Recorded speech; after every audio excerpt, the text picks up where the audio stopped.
Hello friends. अपन पढ़ रहे हैं रेट लेवल 1 मेन एग्ज़ाम के साइंस के सिलेबस को, जिसमें आपके 9 टॉपिक दिए गए हैं। इसमें से अपन ने 6 टॉपिक को कंप्लीट कर लिया है। अगर आपने इनको अभी तक नहीं पढ़ा है तो आप चैनल पर प्लेलिस्ट में जाकर के इनका अध्ययन कर सकते हैं और अपनी तैयारी को मजबूत कर सकते हैं। अभी अपना 7 नंबर टॉपिक कोशिका संरचना एवं प्रकार्य वाला चल रहा था, जिसको अपन ने कंप्लीट कर लिया था और कोशिका द्रव्य तक अपन ने स्टडी कर ली थी। इसके आगे का अपन आज पढ़ते हैं। अभी अपना चल रहा है 7 नंबर टॉपिक कोशिका संरचना एवं प्रकार्य। इसको हमने कोशिका द्रव्य तक पढ़ लिया था। आज अपन इसके आगे से पढ़ेंगे। तो चलिए फ्रेंड्स, शुरू करते हैं अपनी आज की क्लास। देखिए फ्रेंड्स, पिछले वीडियो में हमने लस में कोशिका द्रव्य पढ़ा था, जो कि एक जेली जैसा पदार्थ होता है और इसके अंदर विभिन्न कोशिकांग पाए जाते हैं, जैसे माइटोकॉन्ड्रिया, गोल्जी बॉडीज, केंद्रक, राइबोसोम और अदर जो भी कोशिकांग है वो इसके अंदर पाए जाते हैं। और ये कोशिका द्रव्य जो है कोशिका झिल्ली और केंद्र के बीच में पाया जाता है। ठीक है। आज अपन देखते हैं केंद्रक के बारे में। केंद्रक एक बहुत ही महत्वपूर्ण संगठक होता है। किसी भी कोशिका का सबसे महत्वपूर्ण अंग अगर पूछा जाए तो वो होता है कोशिकांग, अगर पूछा जाए तो वो होता है केंद्रक। ठीक है। तो सजीव कोशिका का एक महत्वपूर्ण संगठक केंद्रक होता है। सामान्यतः ये गोलाकार आकार का होता है और कोशिका के मध्य भाग के अंदर पाया जाता है। यानी कि कोई भी कोशिका होती है तो उसके मध्य में पाया जाता है। लेकिन पादप कोशिका में अगर आप देखते हैं तो उसमें बड़ी बड़ी रिक्तिकाएं पाई जाती है, जिसके कारण ये परिधि की तरफ पाया जाता है। लेकिन जंतु कोशिका जो होती है उसमें सामान्यतः ये गोलाकार आकार का होता है और कोशिका के मध्य भाग में ही पाया जाता है। ठीक है। सरलता पूर्वक अभिरंजित करके इनको सूक्ष्मदर्शी में देखा जा सकता है। यानी कि किसी भी कोशिका में अगर हमको केंद्रक को देखना है तो उसके लिए हम उसको कोशिका को पहले अभिरंजित करते हैं और उसके बाद में सूक्ष्मदर्शी से अध्ययन करते हैं, तो ये केंद्रक आसानी से दिखाई देते हैं। ठीक है। केंद्रक जो होता है वो कोशिका द्रव्य से एक झिल्ली के द्वारा अलग रहता है। यानी कि केंद्रक के चारों तरफ जो है वो एक झिल्ली पाई जाती है और कोशिका द्रव्य उसके बाहर पाया जाता है। ठीक है। यानी कि जो केंद्रक है उसके बाहर की तरफ एक झिल्ली पाई जाती है, जिसको हम केंद्रक झिल्ली कहते हैं, अथवा केंद्रक का आवरण, यानी केंद्रक के ऊपर जो आवरण पाया जा रहा है उसको हम केंद्रक का आवरण कहते हैं। ये देखिए फ्रेंड्स, यहाँ डायग्राम के अंदर अपन देखते हैं, जो पिछले वीडियो में अपन ये डायग्राम देखा था, इसके अंदर ये कोशिका है और कोशिका के अंदर ये केंद्रक है और केंद्रक के चारों तरफ यानी कि ये वाली जो झिल्ली है उसको हम केंद्रक झिल्ली कहते हैं और ये केंद्रक हो जाएगा। और इस केंद्रक झिल्ली के बाहर की तरफ ये पाया जाता है कोशिका द्रव्य। ठीक है। और ये जो कोशिका द्रव्य है उसके बाहर की तरफ ये जो झिल्ली पाई जाती है उसको हम कोशिका झिल्ली कहते हैं।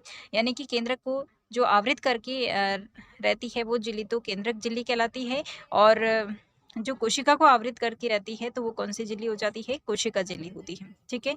तो दोनों के बारे में आपको अलग अलग ध्यान में रखना है कि जो केंद्रक को घेरे हुए होती है वो केंद्रक झिल्ली और जो कोशिका को घेरे हुए होती है वो कोशिका झिल्ली होती है।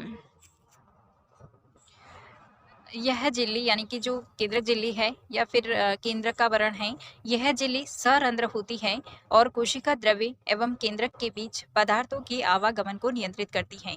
यानी कि कोशिका द्रव्य और केंद्रक के बीच में जो विभिन्न पदार्थ है उनका आवागमन किसके द्वारा होता है, तो ये केंद्रक झिल्ली के द्वारा ही होता है, क्योंकि ये पारगम्य होती है या फिर सरंध्र होती है। यानी कि इसके इस झिल्ली के अंदर छोटे छोटे पोर की जैसे छिद्र पाए जाते हैं, जिनसे विभिन्न पदार्थों का आवागमन होता रहता है। उच्च आवर्तन क्षमता वाले सूक्ष्मदर्शी के द्वारा देखने पर केंद्रक में एक छोटी सघन संरचना भी दिखाई देती है। इसे केंद्रिका अथवा न्यूक्लियोलस कहते हैं। यानी कि न्यूक्लियोलस कहते हैं। यानी कि जो केंद्रक होता है उसके अंदर कभी कभी जब हम हाई आवर्तन क्षमता वाला जो सूक्ष्मदर्शी होता है उसे देखते हैं, तब उसमें केंद्र के अंदर ही एक छोटी सी और केंद्रक की जैसी संरचना दिखाई देती है। उसको केंद्रिका अथवा न्यूक्लियोलस कहते हैं। ठीक है। केंद्रक के अंदर धागे के समान कुछ संरचनाएं होती है। केंद्रक में कुछ धागे के समान संरचनाएं होती है।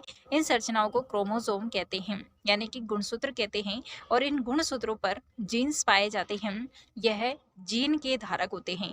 यानी कि ये जो क्रोमोसोम्स पाए जाते हैं या गुणसूत्र पाए जाते हैं, इन पर जीन पाए जाते हैं और ये जीन जो होते हैं ये आनुवंशिक गुणों अथवा लक्षणों को जनक से अगली पीढ़ी के अंदर यानी संतति पीढ़ी जो होती है उसमें स्थानांतरित करती हैं। यानी कि जो आनुवंशिक गुण होते हैं, लक्षण होते हैं, उनके वाहक कौन होते हैं? जीन होते हैं। और ये जीन क्रोमोसोम या गुणसूत्र पर पाए जाते हैं। ठीक है। गुणसूत्र कोशिका विभाजन के समय ही दिखाई देते हैं। यानी कि ये जो क्रोमोसोम्स होते हैं या जो गुणसूत्र होते हैं, वो केवल कोशिका जब विभाजित होती है तब ही दिखाई देते हैं। ये क्वेश्चन रीट के अंदर पूछा हुआ है लेवल 2 के अंदर, कि जीन सजीव के अंदर आनुवंशिक की इकाई होती है। यानी आनुवंशिकी की इकाई कौन होती है सजीवों में? तो वो होती है जीन। और जीन किस पे पाए जाते हैं? गुणसूत्र एवं गुणसूत्र या फिर क्रोमोसोम पर पाए जाते हैं। और ये कहाँ पाए जाते हैं? तो ये केंद्रक के अंदर पाए जाते हैं। ठीक है। और धागे के समान संरचनाएं होती हैं। वंशानुक्रम अथवा आनुवंशिक गुणों के अलावा केंद्रक कोशिका की क्रियाकलापों को भी नियंत्रित करता है। यानी कि जो केंद्रक होता है उसके अंदर जो गुणसूत्र पाए जाते हैं वो तो वंशानुगत एवं आनुवंशिक जो गुण होते हैं उनको स्थानांतरित करते हैं, लेकिन जो केंद्रक होता है वो कोशिका के अदर जो क्रियाकलाप होते हैं उनको भी नियंत्रित करता है। ठीक है। सजीव कोशिका के समग्र संगठक को जीव द्रव्य यानी कि प्रोटोप्लाज्म के नाम से भी जाना जाता है। यानी कि जो सजीव कोशिका होती है उस पूरी कोशिका के जो भी अंदर भरा हुआ होता है, यानी कि जो जीव द्रव्य होता है उसको प्रोटोप्लाज्म या जीव द्रव्य कहते हैं। ठीक है। समग्र संगठक, सजीव कोशिका की समग्र संगठक यानी कि उसका जितना भी मटेरियल होता है उस सबको जीव द्रव्य या फिर प्रोटोप्लाज्म नाम से जाना जाता है। इसमें कोशिका द्रव्य और केंद्रिका दोनों सम्मिलित होते हैं। यानी कि इस जीव द्रव्य के अंदर कोशिका द्रव्य और केंद्रिका, केंद्रिका जो कि केंद्रक के अंदर पाई जाती है, ये सभी सम्मिलित होती हैं। जीव द्रव्य कोशिका का जीवित पदार्थ कहलाता है। यानी कि कोशिका का जीवित पदार्थ कौन सा होता है? जीव द्रव्य। नेक्स्ट बुक के अंदर प्रोकैरियोटिक और प्रोकैरियोट्स के बारे में बताया हुआ है, यूकैरियोटिक कोशिका के बारे में, तो वो अपन देखते हैं। प्रोकैरियोटिक कोशिका, जीवाणु कोशिका का केंद्रक बहुकोशिक जीवों के केंद्रक के समान सुसंगठित नहीं होता है। यानी कि जो कुछ कोशिकाएं ऐसी होती है जैसे कि जीवाणु, उनके अंदर बहुकोशिक जीव यानी कि जैसे मनुष्य वगैरह होते हैं उनकी तरह कोशिका के अंदर केंद्रक जो है वो पूरी तरह से सुसंगठित नहीं होता है। इसमें केंद्रक झिल्ली भी अनुपस्थित होती है। तो ऐसी कोशिकाएं जिनमें केंद्रक पदार्थ नहीं होता है, यानी कि जिनमें केंद्रक नहीं पाया जाता है या बहुत ही रिड्यूस प्रकृति में या रिड्यूस नेचर के अंदर होता है, तो उसको हम प्रोकैरियोटिक कोशिका कहते हैं। इसी प्रकार की कोशिकाओं वाले जीव यानी कि जिनमें ये प्रोकैरियोटिक प्रकार की कोशिकाएं होती हैं, तो ऐसे जीवों को हम प्रोकैरियोट्स कहते हैं। प्रोकैरियोटिक प्रकार की जिन कोशिकाओं के अंदर अर्थात यानी कि जिन जीवों के अंदर प्रोकैरियोटिक प्रकार की कोशिकाएं पाई जाती हैं उनको प्रोकैरियोट्स कहा जाता है। इसके एग्जाम्पल सबसे ज़्यादा ध्यान में रखनी है आपको कि प्रोकैरियोट्स कोशिकाएं कौन कौन सी होती है? जीवाणु, नीलहरित शैवाल, ये प्रोकैरियोट्स होती हैं। ठीक है। नेक्स्ट अपन देखते हैं यूकैरियोटिक कोशिका के बारे में। ऐसी कोशिकाएं जिनमें झिल्ली युक्त सुसंगठित केंद्रक पाया जाता है। यानी कि यहाँ पर तो था कि झिल्ली युक्त जिसमें केंद्रक नहीं होता है तो वो प्रोकैरियोटिक कोशिका हो जाएगी, और जिसके अंदर झिल्ली युक्त सुसंगठित केंद्रक पाया जाता है ऐसी कोशिका यूकैरियोटिक सेल्स कहलाती है। जैसे कि प्याज की झिल्ली एवं गाल की कोशिकाएं, ये यूकैरियोटिक कोशिका के एग्जाम्पल है जिनके अंतर्गत झिल्ली युक्त सुसंगठित केंद्रक पाया जाता है। ऐसी कोशिकाओं वाले जीव यूकैरियोट्स कहलाता है। यानी कि ऐसे जीव जिनके अंदर यूकैरियोटिक प्रकार की कोशिकाएं पाई जाती है, यानी कि जिनके अंतर्गत झिल्ली युक्त सुसंगठित केंद्रक पाया जाता है, तो ऐसे जीव यूकैरियोट्स कहलाते हैं। ठीक है।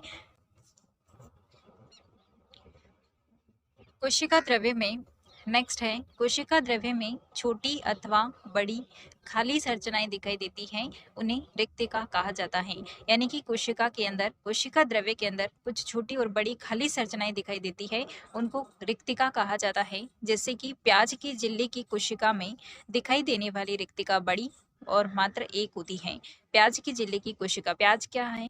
पादप है, और पादप कोशिकाओं के अंदर रिक्तिका सामान्यतः एक ही पाई जाती है और वो बहुत बड़ी दिखाई देती है। ठीक है। और रिक्तिका बड़ी होने के कारण ही केंद्रक जो है वो झिल्ली की तरफ शिफ्ट हो जाता है। तो इस प्रकार से आपको ध्यान में रखना है कि पादप कोशिका के अंदर रिक्तिकाएं बड़ी बड़ी पाई जाती है, और जनरली सामान्यतः ये एक ही होती है संख्या के अंदर, और केंद्रक जो है वो परिधि की तरफ खिसक जाता है क्योंकि रिक्तिकाएं बड़ी बड़ी होती है। लेकिन अगर हम देखें जंतु कोशिका जैसे कि गाल कोशिकाएं होती है, तो उनमें छोटी छोटी बहुत सारी रिक्तिकाएं पाई जाती हैं। और ये सभी जीव द्रव्य के अंदर बिखरी हुई होती है। तो इसलिए जो छोटी-छोटी होती है रिक्तिकाएँ, तो केंद्रक जो है वो परिधि की तरफ नहीं जा कर के कोशिका के मध्य भाग के अंदर ही पाया जाता ठीक है। अतः आपको ध्यान में रखना है कि जो बड़ी-बड़ी रिक्तिकाएँ होती है वो सामान्यतः पौधों की कोशिकाओं के अंदर पाई जाती है, पादप कोशिकाओं में पाई जाती है और जंतु कोशिका में बहुत ही छोटी-छोटी रिक्तिकाएँ पाई जाती हैं। जंतु कोशिका में बहुत ही छोटी-छोटी रिक्तिकाएँ होती हैं, ठीक है। नेक्स्ट अपन देखते हैं प्लेस्टिड के बारे में। प्लेस्टिड पादप कोशिका के अंदर यानी कि जो पादप सेल्स होती है उनमें पाया जाने वाला एक रंजक होता है जो कि हरे रंग का दिखाई देता है।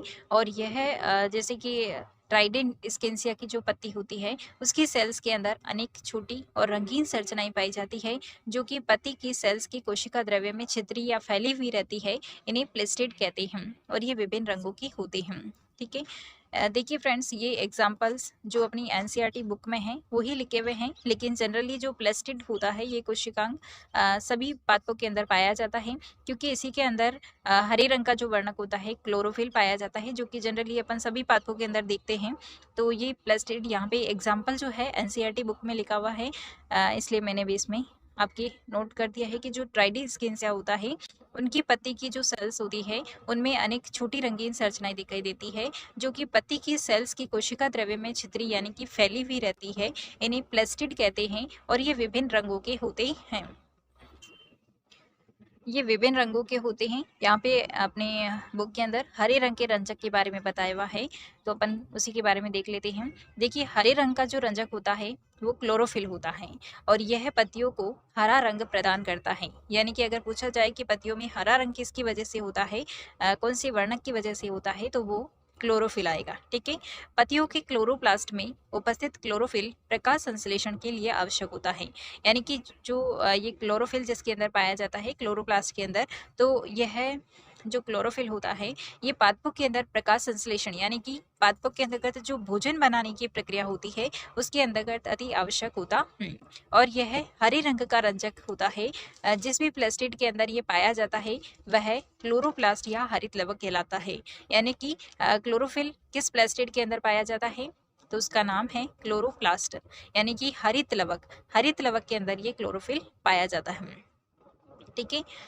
क्लोरोफिल के बारे में आपको ये चारों फैक्ट ध्यान में रखना है। हरे रंग का रंजक होता है, पत्तियों को हरा रंग प्रदान करता है, प्रकाश संश्लेषण के लिए आवश्यक होता है और क्लोरोप्लास्ट या हरित लवक प्लेस्टेड के अंदर ये पाया जाता है, ठीक है फ्रेंड्स। नेक्स्ट अपन देखते हैं कि यह रंगीन संरचनाएं जिन्हें प्लेस्टिड कह रहे हैं ये केवल पादप कोशिका के अंदर ही पाई जाती हैं। यानी कि ये जो हरे रंग के जो वर्णक है वो अपन पादप कोशिका के अंदर ही देखते हैं। हरे रंग के प्लास्टिड्स जिनमें क्लोरोफिल पाया जाता है वो क्लोरोप्लास्ट या हरित लवक होता है, ठीक है। नेक्स्ट अपना टॉपिक है पादप एवं जंतु कोशिका के अंदर अंतर। तो अंतर को अपन विभिन्न पॉइंट्स के अंदर देखते हैं। जैसे फर्स्ट है कोशिका झिल्ली। कोशिका झिल्ली सामान्यतः पादप कोशिका और जंतु कोशिका दोनों के अंदर उपस्थित होती है। जब अपन ने शुरुआत करी थी टॉपिक की तब अपन ने देखा था कि जो कोशिका झिल्ली होती है वो पादप कोशिका और जंतु कोशिका दोनों के अंदर उपस्थित होती है, जबकि इसके बाहर की तरफ एक और झिल्ली पाई जाती है कोशिका भित्ति, वो केवल पादप कोशिका के अंदर ही पाई जाती है। लेकिन कोशिका झिल्ली दोनों के अंदर पाई जाती है, पादप कोशिका में भी होती है और जंतु कोशिका में भी होती है। नेक्स्ट अपन देखते हैं कोशिका भित्ति के बारे में। कोशिका भित्ति कोशिका झिल्ली के बाहर की तरफ पाई जाती है और ये सामान्यतः पादप कोशिका के अंदर उपस्थित होती है और जंतु कोशिका में अनुपस्थित होती है, ठीक है। यानी कि जंतु कोशिका के अंदर कोशिका भित्ति नहीं पाई जाती है और पादप कोशिका में कोशिका भित्ति पाई जाती है। केंद्रक एवं केंद्रक झिल्ली दोनों के अंदर उपस्थित होती है, यानी कि पादप कोशिका में भी उपस्थित होती है और जंतु कोशिका में भी उपस्थित होती है। नेक्स्ट है कोशिका द्रव्य। कोशिका द्रव्य भी दोनों प्रकार की कोशिकाओं में पाया जाता है, पादप कोशिका में भी होता है और जंतु कोशिका में भी होता है।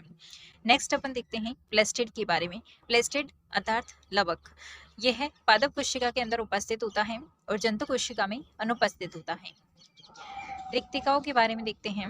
रिक्तिकाएं पादप कोशिका के अंदर उपस्थित होती है और जंतु कोशिका में भी उपस्थित होती है, लेकिन पादप कोशिका के अंदर ये बड़ी बड़ी होती है साइज में और मात्र एक ही होती है, यानी कि सामान्यतः ये एक ही पाई जाती है, जबकि जंतु कोशिका के अंदर ये छोटी छोटी होती है और अनेक पाई जाती है।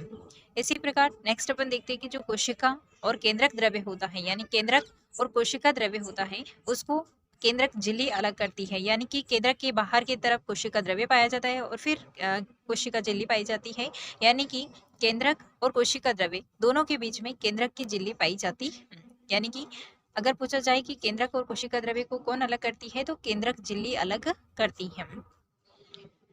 नेक्स्ट अपन देखते हैं हमारी त्वचा के बाह्य स्तर में पाई जाने वाली सेल्स मृत होती है, यानी कि जो त्वचा के ऊपर जो पाई जाती है वो सेल्स मृत सेल्स होती है और ये सामान्यतः वयस्क के अंदर लगभग 2 किलोग्राम मृत त्वचा होती है।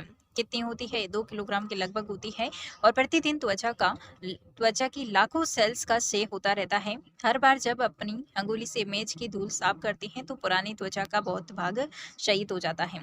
ठीक है, इसमें से इम्पोर्टेंट नहीं है फ्रेंड्स कुछ, लेकिन आपको ध्यान में रखना है कि त्वचा जो होती है उस पर मृत कोशिका की परत पाई जाती है जो कि नष्ट होती रहती है, यानी कि उसका क्षय होता रहता है, यानी कि कोशिकाएं बनती रहती है और नष्ट भी होती रहती है।